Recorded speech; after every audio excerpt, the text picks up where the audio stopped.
Hi guys, Pathanamthitta സീരിയലിലെ ഒരു പുതുപുത്തൻ വിശേഷത്തിലേക്ക് എല്ലാവർക്കും സ്വാഗതം. വരാൻ പോകുന്ന ഒരു അടിപൊളി എപ്പിസോഡ് വിശേഷത്തിലേക്കാണ് നമ്മൾ പോകാൻ പോകുന്നത്. എന്താണെന്ന് വെച്ചാൽ ഇപ്പം നയനിയും ആദർശം തമ്മിൽ പിണങ്ങി നിൽക്കുകയാണല്ലോ. അത് കുറേ സമയം ഇങ്ങനെ പോവും. അതേസമയം അനാമികയുടെ കാമുകനെ കണ്ടെത്തിയിരിക്കുകയാണ് അനി.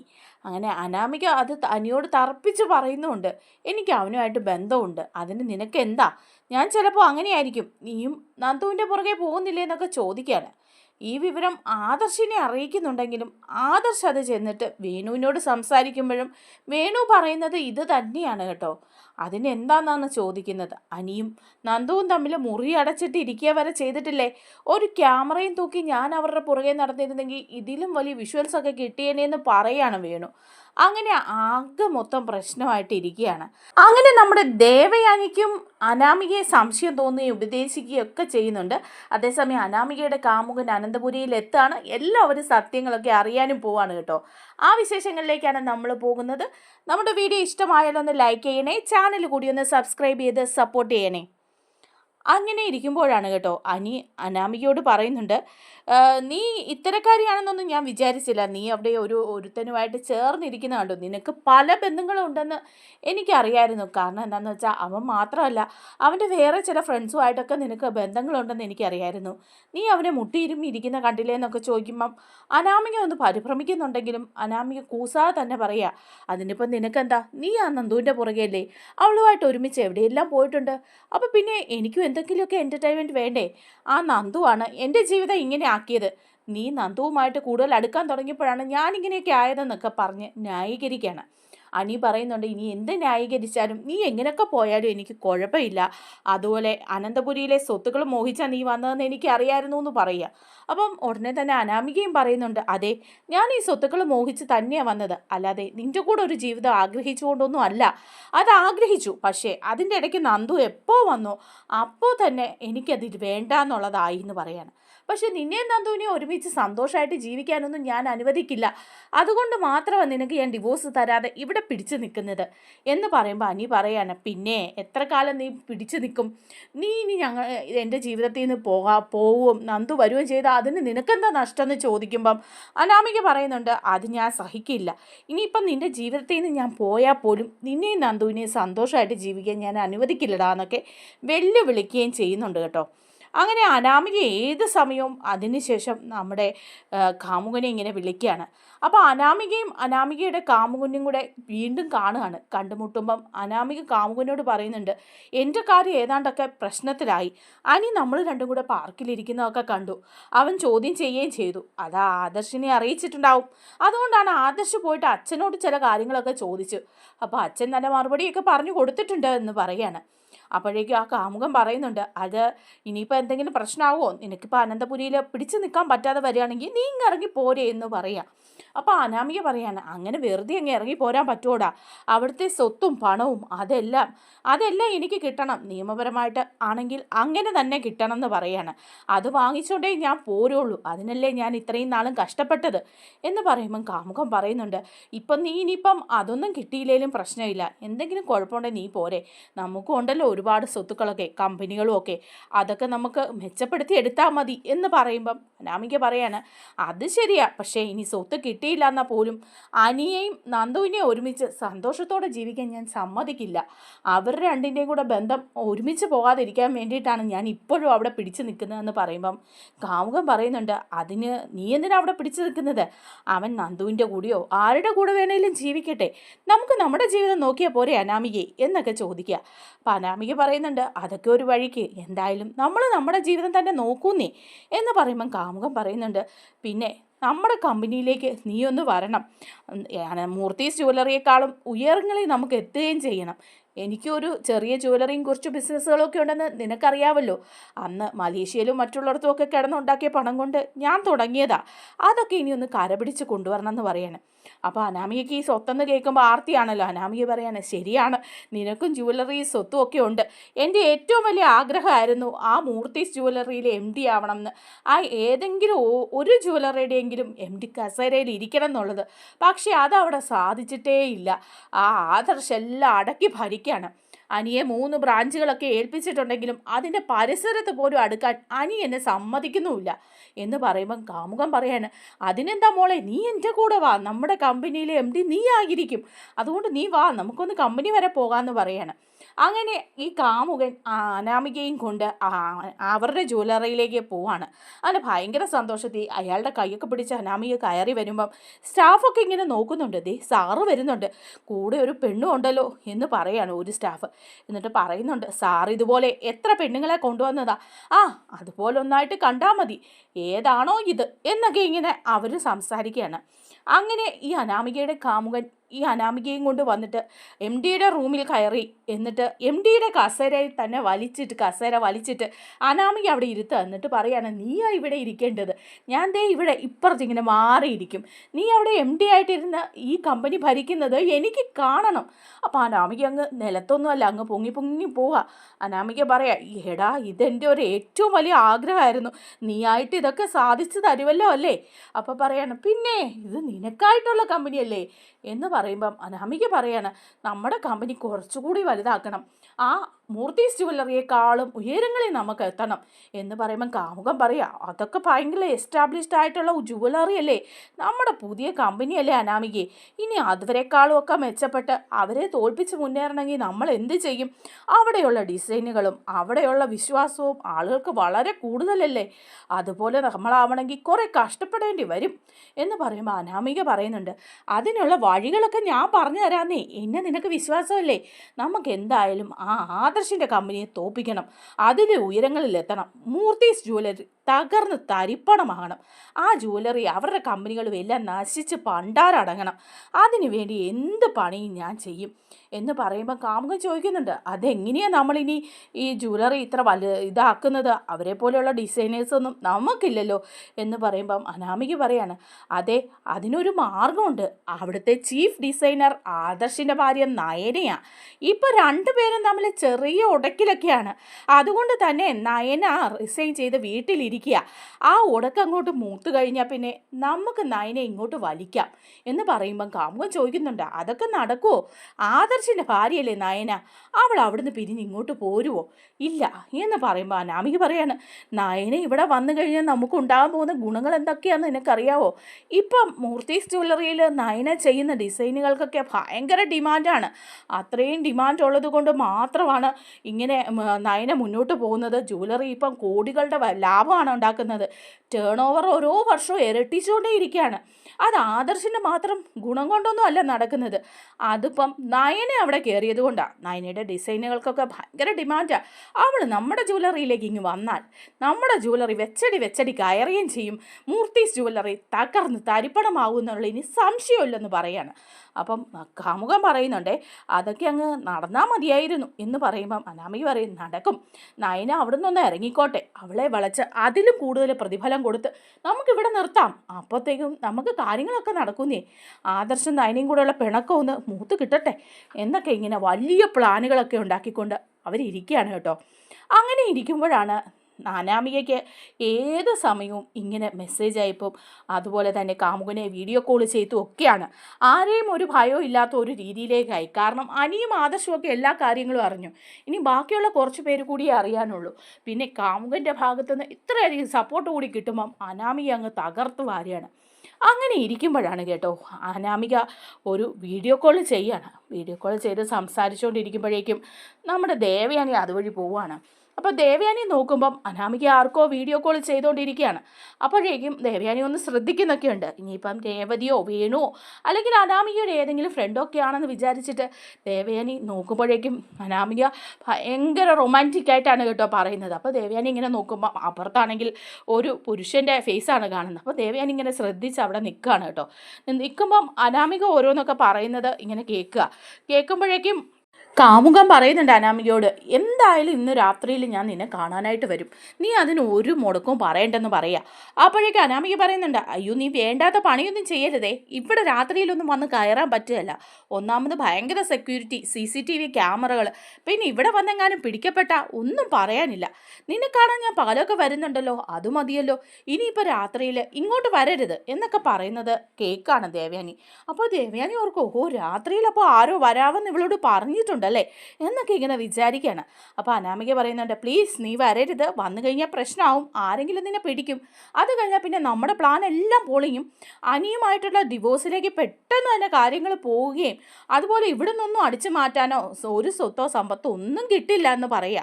അപ്പോൾ കാമുകൻ പറയുന്നുണ്ട്, ഞാൻ പറഞ്ഞല്ലോ നിന്നോട്, അവിടുത്തെ സ്വത്തും സമ്പത്തും ഒന്നും ഇല്ലെങ്കിലും കുഴപ്പമില്ല, നമുക്കിപ്പം അത്യാവശ്യത്തിന് സമ്പത്തൊക്കെ ഉണ്ടല്ലോ, നീ എൻ്റെ കൂടെ ഇറങ്ങി വാ എന്ന് പറയുമ്പോൾ അനാമിക പറയുന്നുണ്ട്, അങ്ങനെയൊന്നും പറ്റില്ല, ഇവിടെ നശിപ്പിച്ച് തരിപ്പണം ആക്കണം, എന്നിട്ടേ ഞാൻ വരുള്ളൂ, ആ നന്ദുവും അനിയും തമ്മിലുള്ള വിവാഹം നടക്കും, ഞാൻ ഇവിടുന്ന് ഇറങ്ങുന്നതിൻ്റെ പിറ്റേ ദിവസം, അങ്ങനെ ഒരു സംഭവം ഉണ്ടാകാൻ പാടില്ല, അതുകൊണ്ടാണ് ഞാനിവിടെ പിടിച്ചു നിൽക്കുന്നത്, നീ കാര്യങ്ങൾ മനസ്സിലാക്കുക, കോടിക്കണക്കിന് രൂപയുടെ ആസ്തിയായി ഇവിടെ ഉള്ളത്, അനിയുടെ തന്നെ വീതം എന്തുമാത്രം വരും, അതൊക്കെ എനിക്ക് നേടിയെടുക്കണം, എന്നിട്ടേ ഞാൻ ഇവിടുന്ന് ഇറങ്ങുള്ളൂ, അതുവരെ നീയൊന്ന് ക്ഷമിക്ക്, നമ്മുടെ ബിസിനസ്സുകളൊക്കെ കുറച്ചുകൂടി വലുതാക്കണ്ടേ, അതിനു വേണ്ടിയാണ് ഞാൻ ഈ പരിശ്രമിക്കുന്നത്, നീ മനസ്സിലാക്ക്.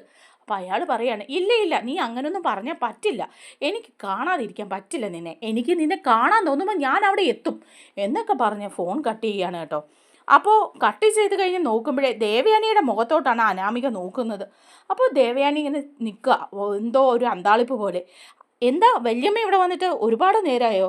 ഇതെന്താ വല്യമ്മേ ഒരാൾ സംസാരിക്കുന്നിടത്ത് ഇങ്ങനെ നോക്കി നിൽക്കുന്നത് മോശമല്ലേ? അപ്പോൾ ഉടനെ ദേവയാനി ചോദിക്കുക, ആരോടാ അനാമിക നീ സംസാരിച്ചത്? എന്തോ ഒരു വശപ്പശക്ക് പോലൊക്കെ എനിക്ക് തോന്നി, നീ ആരോടോ വരണ്ടാന്നും രാത്രിയിൽ വരണ്ടാന്നും ഒക്കെ പറയുന്നു കേട്ടല്ലോ, ആരാ അത് എന്ന് ചോദിക്കുമ്പോൾ അനാമിക പറയാണ്, അതെൻ്റെ ഒരു ഫ്രണ്ടാണ്. അല്ല, നിൻ്റെ ഫ്രണ്ട് എന്തിനാ രാത്രിയിൽ ഇങ്ങോട്ട് വരുന്നത്, പകല് വന്നൂടെ? എന്താ അനാമിക ഇങ്ങനെയൊക്കെ, നീയും ഇപ്പോൾ ഇങ്ങനെയൊക്കെ ആയോ എന്ന് ചോദിക്കുക.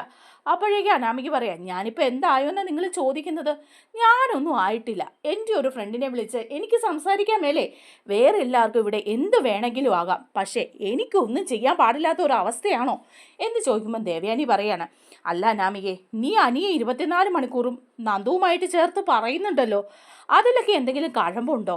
എന്നിട്ടും ഞാൻ നിന്നെ സപ്പോർട്ട് ചെയ്ത് തന്നെയാണ് നിൽക്കുന്നത്, പക്ഷേ ഇപ്പം നീ കാണിക്കുന്ന കുറച്ച് അതിര് കടന്നു പോകുന്നുണ്ടോ എന്ന് സംശയമുണ്ട്. അനിയോ മുത്തശ്ശനോ മുത്തശ്ശിയോ ഒക്കെ ഇതറിഞ്ഞാൽ അവർക്കൊക്കെ എന്ത് വിഷമാവുമെന്ന് നിനക്കറിയോ? അപ്പോൾ അനാമിക പറയാൻ, എനിക്കൊരു വിഷമവും ഇല്ല, അവന് ഞാൻ അവൻ്റെ തലയിൽ നിന്ന് ഒഴിഞ്ഞു പോയാൽ മതിയെന്നേ ഉള്ളൂ, ഞാൻ വേറെ ആരുടെയും കൂടെ ഇറങ്ങിപ്പോകുവാണെങ്കിൽ അത്രയും നല്ലതെന്ന് വെച്ച് പ്രാർത്ഥിച്ചിരിക്കുന്ന ആളാണ് അനി, പിന്നെ മുത്തശ്ശനും മുത്തശ്ശിയും അവരൊന്നും ഇതറിയാൻ പോകുന്നില്ല, ഇതൊക്കെ എൻ്റെ സ്വാതന്ത്ര്യത്തിൻ്റെ ഭാഗമല്ലേ, അനിക്ക് മാത്രം ഇങ്ങനെ ഇഷ്ടമുള്ള പോലെ നടന്നാൽ മതിയോ?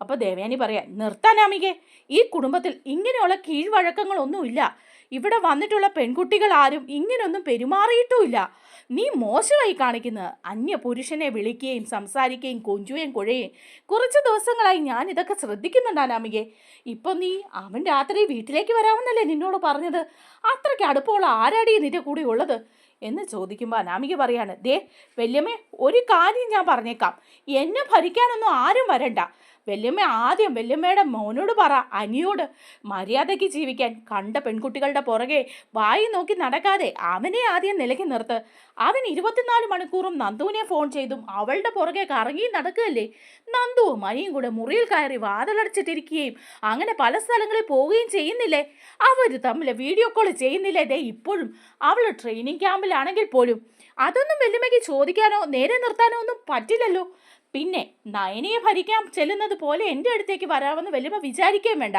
ഇത് എൻ്റെ സ്വാതന്ത്ര്യം, എൻ്റെ ഇഷ്ടം, എനിക്കിഷ്ടമുള്ള പോലെ ഞാൻ ജീവിക്കും, ഇനി അത് വേണ്ടാന്നുണ്ടെങ്കിൽ എനിക്ക് ഇവിടുന്ന് കിട്ടാനുള്ള സ്വത്തും പണമൊക്കെ തന്ന് വിട്ടേരെ, ഞാനങ്ങ് പൊക്കോളാം, പിന്നെ വല്യമ്മ ഇപ്പം അറിഞ്ഞ കാര്യം മുത്തശ്ശിയെ മറ്റുള്ളവരെയൊക്കെ അറിയിച്ചാലുണ്ടല്ലോ എന്താ ഉണ്ടാകാൻ പോകുന്നതെന്ന് വല്യമ്മയ്ക്ക് തന്നെ അറിയാം, അവരുടെയൊക്കെ മനസ്സ് വിഷമിക്കുകയും വേദനിക്കുകയും ഒക്കെ ചെയ്യുള്ളൂ, അതൊന്നും എനിക്ക് പ്രശ്നമില്ല, എൻ്റെ അച്ഛനും അമ്മയ്ക്കും ഒന്നും ഇത് പ്രശ്നമില്ല, പിന്നെ അനി അവൻ്റെ ഇഷ്ടത്തിന് നടക്കുമ്പം ഞാൻ എൻ്റെ ഇഷ്ടത്തിന് നടക്കും. പിന്നെ ദേവയാനി ഒന്നും പറയാനില്ല, ദേവയാനി അവിടെ നിന്ന് പോവുക.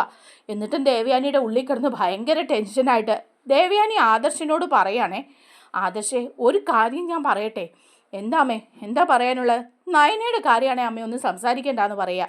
നയനയുടെ കാര്യമല്ല, അതുകൊണ്ട് നയനയെ നീ വിളിച്ചുകൊണ്ട് വരാത്തത് വലിയ തെറ്റ് തന്നെയാണ്, അതിനൊക്കെ കാരണക്കാരി ഞാനും കൂടെ ആണല്ലോ എന്ന് ഓർക്കുമ്പം എനിക്ക് ഭയങ്കര വിഷമമുണ്ട് ആദർശേ, അതൊന്നും അമ്മ പറയണ്ട, വേറെ എന്തെങ്കിലും അമ്മയ്ക്ക് പറയാനുണ്ടെങ്കിൽ പറഞ്ഞാൽ മതി. അപ്പോൾ ആദർശിനോട് പറയാണ്, അത് ആദർശേ, എനിക്ക് അനാമികയുടെ കാര്യമൊന്നും പറയാനുള്ളത്, അനാമിക ചെറുതായിട്ടൊന്ന് വഴിതെറ്റി പോകുന്നുണ്ടോ എന്ന് എനിക്കൊരു സംശയം. അല്ല, എൻ്റെ സംശയം മാത്രമാണേ, നീ അനിയോട് ഇതൊന്നും സൂചിപ്പിക്കാൻ പോകണ്ട. അനിയും നന്ദവും തമ്മിൽ പ്രശ്നങ്ങളുണ്ടെന്നും പറഞ്ഞ് അനാമിക പ്രശ്നം ഉണ്ടാക്കുന്നുണ്ടെങ്കിലും ഇന്ന് ഞാൻ അനാമികയുടെ ഒരു വീഡിയോ കോൾ കണ്ടു. മറ്റേതോ ഒരു പുരുഷനെ അവൾ വല്ലാതെ വളരെ മോശമായിട്ടൊക്കെ സംസാരിക്കുന്നത് ഞാൻ കേട്ടു. രാത്രിയിൽ അനന്തപുരിയിലേക്ക് അവനോട് വരാൻ പറയുന്നതും അവൻ വരണ്ടെന്ന് പറയുന്നതും ഒക്കെ ഞാൻ കേട്ടു. ഇതിലൊക്കെ എന്തോ ഒരു സ്പെല്ലിംഗ് മിസ്റ്റേക്ക് ഉള്ള പോലെ എനിക്ക് തോന്നുന്നു. എൻ്റെ മനസ്സിനൊരു പ്രയാസം. ഞാൻ അവളോട് പറഞ്ഞപ്പം അവൾ അനിയൻ ആദ്യം നേരെ നടക്കാൻ പറ എന്ന് പറഞ്ഞ് എൻ്റെ നേരെ തട്ടിക്കയറുക ചെയ്തത്. അപ്പോൾ ആദർശ് പറയാണ്, ഓഹോ, അമ്മ എന്തിനാ അവളെ ഉപദേശിക്കാൻ പോയത്? അമ്മയ്ക്ക് വേറെ പണിയൊന്നുമില്ലേ? ഈ കാര്യങ്ങളൊക്കെ എനിക്കറിയാം. അനി അത് എന്നോട് സൂചിപ്പിക്കുകയും ചെയ്തു. അവളും കാമുകന്മാരും കൂടി പല സ്ഥലങ്ങളിലും കറങ്ങി നടക്കുന്നതിൻ്റെ ഫോട്ടോസും വീഡിയോസും ഒക്കെ അനിയുടെ ഫ്രണ്ട്സ് അയച്ചു കൊടുക്കുന്നുണ്ട്. അവൻ അതൊക്കെ എന്നെ കാണിക്കുകയും ചെയ്തതാ. പക്ഷെ ഞാനാ അവനോട് പറഞ്ഞത്, ഇതൊന്നും ആരോടും പറയണ്ട. ദാമ്പത്യ ജീവിതത്തിൽ ഇങ്ങനെ ചില പ്രശ്നങ്ങളൊക്കെ ഉണ്ടാവും. അത് നമ്മൾ കുറേയൊക്കെ കണ്ടില്ല എന്ന് നടിക്കണം എന്നൊക്കെ പറഞ്ഞു. മറ്റുള്ളവരെല്ലാം അറിഞ്ഞാൽ ഒരു പൊട്ടിത്തെറി ഉണ്ടാവുമല്ലോ എന്ന് വിചാരിച്ചിട്ട് ഞാൻ അവനോട് ഇതൊന്നും പറയരുത് പുറത്തെന്ന് പറഞ്ഞു. അതുകൊണ്ടാണ് അവൻ ഇതൊന്നും പറയാതെ ഇങ്ങനെ നിൽക്കുന്നത് എന്നൊക്കെ പറയുകയാണ് കേട്ടോ. കേട്ട് കഴിയുമ്പോൾ ദേവയാനി ആകെ വിഷമത്തിൽ അങ്ങ് പോവാണ് കേട്ടോ. അങ്ങനെ ഇരിക്കുമ്പം രാത്രിയിൽ ഈ അനാമികയുടെ കാമുകൻ വിളിക്കുകയാണ് അനാമികയെ. അനാമികയാണെങ്കിൽ അപ്പോൾ പറയുന്നുണ്ട്, എന്തിനാ നീ ഇപ്പോൾ വിളിക്കുന്നതെന്ന് ചോദിക്കുക. അപ്പോൾ പറയുന്നുണ്ട്, ഞാൻ പറഞ്ഞല്ലോ അനന്തപുരിയിലേക്ക് ഞാൻ വരുമെന്ന് പറഞ്ഞില്ലേ, രാത്രിയിൽ എല്ലാവരും ഉറങ്ങിയതിന് ശേഷം ഞാൻ അങ്ങോട്ട് വരും എന്ന് പറയുക. അപ്പോൾ അനാമിക പറയുന്നുണ്ട്, നിന്നോടല്ലേ പറഞ്ഞത് ഇങ്ങോട്ട് വരരുതെന്ന്, ഇവിടെ വന്നാൽ ഭയങ്കര സെക്യൂരിറ്റിയാന്ന് പറയാൻ. അപ്പോൾ അയാൾ പറയുന്നുണ്ട്, അതൊന്നും എനിക്കൊരു വിഷയമല്ല, ഞാൻ ഇതിൻ്റെ അപ്പുറവും ചാടിക്കടന്നതാ എന്നൊക്കെ പറയാം. ഇതൊക്കെയല്ലേ ഒരു ത്രില്ല് എന്നൊക്കെ ഇങ്ങനെ പറയുമ്പം അനാമിക നിരുത്സാഹപ്പെടുത്തുന്നുണ്ട്. ഇത് മൊത്തം കുളമാകും കേട്ടോ, ഓർത്തോണമെന്ന് പറയാം. പക്ഷേ അയാൾ അതൊന്നും കേൾക്കാനായിട്ട് കൂട്ടാക്കുന്നില്ല കേട്ടോ. അയാളാണെങ്കിൽ മതിലൊക്കെ ചാടിയിട്ട് എങ്ങനെയോ അനന്തപുരിയിൽ കയറി കൂടിക്കഴിയുമ്പോഴേക്കുമാണ് നമ്മുടെ ജലജയാണെങ്കിൽ വെള്ളം കുടിക്കാനൊക്കെ ഇങ്ങനെ ദാഹിച്ചിട്ട് എഴുന്നേക്കാണ്. നാശം പിടിക്കാൻ എന്ത് ചെയ്യാനാ എന്നൊക്കെ പറഞ്ഞ് ഇറങ്ങുക. എന്തൊരു ചൂടാണ് എന്നൊക്കെ പറഞ്ഞ് ഇറങ്ങി ഫ്രിഡ്ജിൽ വന്ന് വെള്ളം എടുക്കുകയാണ്. അപ്പോഴാണ് അനാമികയുടെ ഈ കാമുകൻ അവിടെ പതുങ്ങിയിരുന്ന അനാമികയെ വിളിക്കുക. അനാമികയാണെങ്കിൽ ഫോൺ എടുക്കുന്നില്ല. മനഃപൂർവ്വം എടുക്കാത്തതാണ് കേട്ടോ. കാരണം എടുത്തു കഴിഞ്ഞാൽ ആകെ മൊത്തം പ്രശ്നമാവും അറിയാം, അതുകൊണ്ട് എടുക്കാത്തതാണ്. അപ്പോഴേക്കുമാണ് ജലജ പെട്ടെന്ന് ഒരാൾ നീങ്ങിപ്പോകുന്ന നിഴല് കാണുന്നത്. ജലജ അവിടെ നിന്നിട്ട് അയ്യോ എന്ന് പറഞ്ഞിട്ട് ഭയങ്കര ഒരു കാർശ്യം കള്ളൻ എന്ന് പറഞ്ഞ്. അപ്പോൾ അത് കേട്ട് എല്ലാവരും ലൈറ്റിട്ട് ഇറങ്ങി വരികയാണ്. ആദർശും ജയനും അജയനും എല്ലാവരും വരികയാണ്. അബിയും ഒക്കെ ഉണ്ട്. അപ്പോൾ എന്നിട്ട് പറയുന്നുണ്ട് ജലജ, ഇതേ ഇപ്പോൾ ഒരാൾ ഇതിലെ നീങ്ങിപ്പോയി, ഞാൻ കണ്ടതാന്ന് പറയാം. അപ്പോൾ ഉടനെ തന്നെ പറയുന്നുണ്ട് അജയൻ, നിനക്ക് തോന്നിയതായിരിക്കും ജലജയെ, വെറുതെ കിടന്ന് ഈ ആവശ്യമില്ലാതെ പറയണോ? ഈ രാത്രിയിൽ നീ ഇപ്പം എന്തിനാ ഇറങ്ങി ഇങ്ങോട്ട് വന്നതെന്ന് ചോദിക്കുക. അപ്പോൾ ജലജ പറയുന്നുണ്ട്, ഭയങ്കര ചൂട്, ദാഹിച്ചിട്ട് വയ്യ, ഞാനൊരു കുപ്പി വെള്ളം എടുക്കാൻ വേണ്ടി ഇറങ്ങി വന്നതാ, ലൈറ്റ് ഇട്ടതാ. അപ്പോഴും അടുക്കളയുടെ ഭാഗത്ത് നിന്ന് ഇങ്ങോട്ടൊരാൾ മാറുന്നത് കണ്ട് ഞാൻ എൻ്റെ ഈ രണ്ട് കണ്ണുകൊണ്ടും കണ്ടതാ, നിങ്ങളാരും വെറുതെ എന്നൊന്നും പറയണ്ട എന്ന് പറയുമ്പോഴേക്കും ഉടനെ തന്നെ നയന പറയാണ്, അപ്പച്ചിക്ക് തോന്നിയതായിരിക്കും എന്ന് പറയാം. അപ്പോൾ ഉടനെ ആദർശ് പറയുന്നുണ്ട്, അതൊക്കെ അപ്പച്ചിക്ക് തോന്നിയതായിരിക്കും, ആര് വരാനാ ഇങ്ങോട്ട് എന്ന് പറയണം. ആദർശിന് പക്ഷേ സംശയമുണ്ട് കേട്ടോ, അനാമികയുടെ കാമുകനാണെന്നുള്ള കാര്യത്തിൽ. മുത്തശ്ശനും മുത്തശ്ശിയൊന്നും ഏതായാലും എണീറ്റിട്ടുമില്ല, അവരാരും അവിടെ ഇല്ല. അപ്പോൾ ജലജ പറയുന്നുണ്ട് അബിയോട്, എടാ അബി, ഞാൻ കണ്ടതാടാ, നീയെങ്കിലും എന്നെ ഒന്ന് വിശ്വസിക്കുക, ഈ വീട്ടിൽ ഏതോ ഒരു കള്ളനുണ്ട്, ആ കള്ളൻ എവിടെയോ ഒളിച്ചിരിപ്പുണ്ട്, നമ്മളെങ്ങാനും രാത്രി കൊന്നിടും, അതുകൊണ്ട് അവനെ എങ്ങനെയും കണ്ടുപിടിക്കണം, പോലീസിനെ എങ്ങനെയും വിളിക്ക് എന്ന് പറയുമ്പോൾ ദേവയാനിക്ക് കാര്യം പിടികിട്ടുകയാണ് കേട്ടോ. അനാമികയുടെ കാമുകനായിരിക്കും ആ വന്നതെന്നുള്ള കാര്യം. അപ്പോൾ ദേവയാനി പറയാണ്, വേണ്ട, പോലീസിനെ ഒന്നും വിളിക്കേണ്ടെന്നേ, ഇതൊക്കെ ജലജയ്ക്ക് തോന്നുന്നതായിരിക്കും, കള്ളനുണ്ടെങ്കിൽ ഒന്ന് നോക്കിയാൽ മതി എന്ന് പറയുക. അപ്പോൾ അനി പറയുന്നുണ്ട്, അല്ല വല്യമ്മേ, പോലീസിനെ തന്നെ വിളിക്കാം എന്ന് പറയാം. അപ്പോൾ അനാമിക പറയുന്നുണ്ട്, അയ്യോ വേണ്ട, പോലീസിനെ ഒന്നും വിളിക്കേണ്ടെന്നേ, ഇതൊക്കെ ഈ രാത്രിയിൽ ഇപ്പോൾ തോന്നുന്ന, ഇപ്പോഴത്തെ ഈ ന്യൂസൊക്കെ കേട്ടിട്ടുള്ള പേടി കൊണ്ട് അപ്പച്ചയ്ക്ക് അങ്ങനെ തോന്നിയതായിരിക്കും, അല്ലാതെ ഇവിടെ ഇത്രയും സെക്യൂരിറ്റിയും ക്യാമറയൊക്കെ ഉള്ളപ്പം ഏത് കള്ളം കയറാനാന്ന് പറയുകയാണ്. അപ്പോൾ നോക്കി അങ്ങോട്ട് പോകുമ്പോഴേക്കും നമ്മുടെ ജയൻ ഈ കള്ളനെ കാണുക. ജയൻ കുത്തിന് പിടിച്ച് കൊണ്ടുവരികയാണ് കേട്ടോ. അപ്പോൾ കുത്തിന് പിടിച്ച് കൊണ്ടുവരുമ്പോൾ അനാമിക ഞെട്ടിപ്പോവാണ്, ദൈവമേ ഇവനെ പിടിച്ചോ, ഈ നാശത്തിനോട് ഇങ്ങോട്ട് വരരുതെന്ന് ഞാൻ പറഞ്ഞതാ എന്നൊക്കെ പറഞ്ഞ് അനാമിക ഇങ്ങനെ നിൽക്കുക. അപ്പോൾ അനാമികയുടെ കാമുകം വന്ന് നിൽക്കുമ്പം ചോദിക്കുന്നുണ്ട്, എടാ കള്ള എന്നൊക്കെ പറഞ്ഞ് അടിക്കാൻ തുടങ്ങുകയാണ് അനിയും അതുപോലെ ജയനും അജയനും ഒക്കെ. പക്ഷേ ആദർശനും ദേവയാനിക്കും ഒക്കെ കാര്യം പിടികിട്ടി കേട്ടോ. അവർ അനാമികയെ ഒന്ന് സൂക്ഷിച്ച് നോക്കുന്നൊക്കെയുണ്ട്. അപ്പം ഉടനെ തന്നെ കള്ളനോട് ചോദിക്കുക, എന്തിനാടാ കള്ള നീ വന്നത്, നീ ഇവിടുന്ന് മോഷ്ടിക്കാൻ വേണ്ടി വന്നതല്ലേ, ഇപ്പം തന്നെ പോലീസിനെ വിളിച്ച് നിന്നെ ഞാൻ ഏൽപ്പിക്കൂ എന്നൊക്കെ പറയുകയാണ് ജയൻ. അപ്പോൾ ഉടനെ തന്നെ അയാൾ പറയണം, വേണ്ട, പോലീസിനെ ഒന്നും പിടിച്ച് ആരും ഏൽപ്പിക്കണ്ട, ഞാൻ കക്കാനും മോഷ്ടിക്കാനും ഒന്നും ഇവിടെ വന്നതൊന്നും അല്ല എന്ന് പറയാം. പിന്നെ നീ എന്തിനു വന്നതാടാ? ഞാൻ ഇവിടെ ഒരാളെ കാണാൻ വേണ്ടി വന്നതാ, എന്നെ ഒരാൾ വിളിച്ചിട്ട് തന്നെ ഞാൻ വന്നതെന്ന് പറയുക. അപ്പോൾ അനാമിക കൈകൊണ്ടൊക്കെ ഇങ്ങനെ കാണിക്കുന്നുണ്ട്, പറയരുത് പറയരുത് പറയരുതെന്ന്. പക്ഷേ അവനപ്പോൾ പറയാണ്, ദേ ഈ അനാമിക ഉണ്ടല്ലോ, ഇവള് പറഞ്ഞിട്ടാണ് ഞാൻ ഇങ്ങോട്ട് വന്നത്, അല്ലാതെ നിങ്ങളുടെ ആരുടെ ഒന്നും മോഷ്ടിക്കേണ്ട കാര്യം എനിക്കില്ല, ഞാൻ മോഷ്ടിക്കാൻ വന്ന കള്ളനും അല്ല എന്ന് പറയുമ്പോൾ അനാമിക പറയാ, എന്താ അനാവശ്യം നിങ്ങൾ പറയുന്നത്? ഞാൻ വിളിച്ചിട്ടാണോ നിങ്ങൾ ഈ രാത്രിയിൽ ഇവിടെ വന്ന് കയറിയത്? വെറുതെ അനാവശ്യം പറയരുത്. ദേ ഈ നയനെ വിളിച്ചിട്ടല്ലേ നിങ്ങൾ വന്നത്? എന്നിട്ടിപ്പം എൻ്റെ പേര് പറയാൻ ഇവള് പറഞ്ഞതായിരിക്കും അല്ലേ? അതിന് എത്ര രൂപ തന്നു നിങ്ങൾക്ക് എന്നൊക്കെ ചോദിക്കുമ്പം അവൻ അന്തിച്ചു പോവാ. എന്നിട്ട് അവനെ ഇങ്ങനെ കണ്ണുകൊണ്ട് കാണിക്കുന്നുണ്ട് കേട്ടോ, നയന പറഞ്ഞിട്ടാണെന്ന് പറയാൻ. അപ്പോൾ ഉടനെ അവൻ പ്ലേറ്റ് മറിച്ചിട്ടിട്ട് പറയാണ്, അതെ അതെ, ദേ ഇവർ പറഞ്ഞിട്ടാണ് ഞാൻ വന്നത്, ഈ നയന. എന്നിട്ട് എന്നോട് പറഞ്ഞു പിടിക്കപ്പെടുവാണെങ്കിൽ അനാമിക പറഞ്ഞിട്ടാണെന്ന് പറയണമെന്ന്, അല്ലാതെ ഞാൻ മോഷ്ടിക്കാനൊന്നും ഒന്നതല്ല. ദേ ഇവരോട് ചോദിച്ചു നോക്ക് എന്നൊക്കെ പറയുമ്പോഴേക്കും ഉടനെ ചെന്ന് ആദർശ് ഒറ്റ ഒരു അടി കൊടുത്തിട്ട് ചോദിക്കുകയാണ്, ആര് പറഞ്ഞിട്ടാണ് നീ വന്നത്?